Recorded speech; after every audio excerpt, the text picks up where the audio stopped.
नमस्कार दोस्तों, हमारी आज की कहानी है देवरानी जेठानी। बड़ी बहू यानी जेठानी की तबीयत कुछ अधिक ही खराब हुई तो 6 साल पुरानी देवरानी ने बहुत सेवा की, घर का हर काम संभाल लिया और जेठानी को पूरा आराम दिया।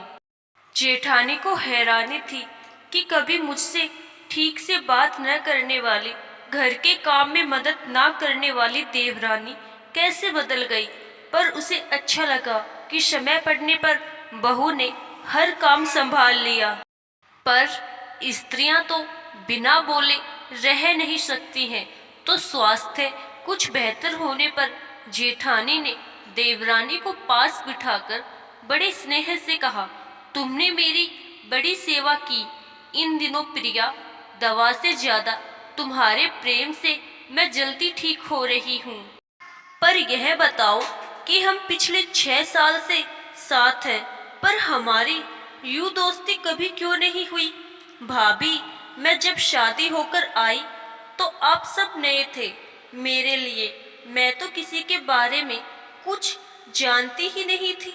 आपके देवर की पोस्टिंग भी तब बाहर थी, तो मुझे आप सबको समझने का अवसर भी कम मिला। मेरी सास आपको हर समय बुरा भला कहती रहती थी, तो मुझे भी यही लगने लगा कि आप मेरे आने पर घर के काम से बचने के लिए कभी अपने मायके, कभी बाजार, कभी सिरदर्द का बहाना करती है। तो मैंने भी आपको हमेशा माँ जी के चश्मे से देखा, पर धीरे धीरे मुझे समझ आया कि आप पर तो यहाँ आने वाले हर मेहमान के स्वागत की जिम्मेदारी थी। यहाँ तो काम कभी खत्म ही नहीं होते।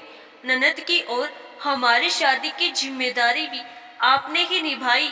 ऐसे में यदि आप कभी बीमार होती हैं तो आराम करने का या बाजार जाना चाहती हैं तो बाहर जाने का हक है आपका, और बहुत स्वाभाविक सी बात भी।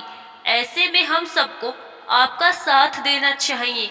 परिवार वाले हमेशा आपको काम करते हुए देखने के आदी थे। आपकी जरा आराम या मन का करते ही उन्हें परेशानी हो जाती थी और वे कुछ न कुछ कह बैठते थे। सही समझा तुमने। जेठानी खुश थी और संतुष्ट भी कि कोई उन्हें समझने वाला आया। फिर क्या, पिछले 1 साल से आपके साथ, मतलब परिवार के साथ रहते हुए मुझे समझ आया कि गलती कहाँ है, किसकी है। अब मुझे यही सही लगा कि आपका साथ देने, आपको समझने में ही समझदारी है। मैं घर की थोड़ी जिम्मेदारी संभालूं तो आपको भी अपने लिए समय निकालकर अच्छा लगेगा। भाभी, परिवार के बड़े लोग जिस तरह से एक दूसरे से व्यवहार करते हैं, नया व्यक्ति तो वही सीखेगा और हर सदस्य के प्रति अपनी राय बनाने में समय लगता है।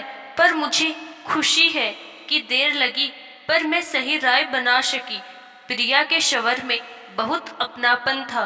जेठानी का मन ऐसी बातें सुनकर प्रिया के प्रति प्रेम, स्नेह और शीतलता से भर गया।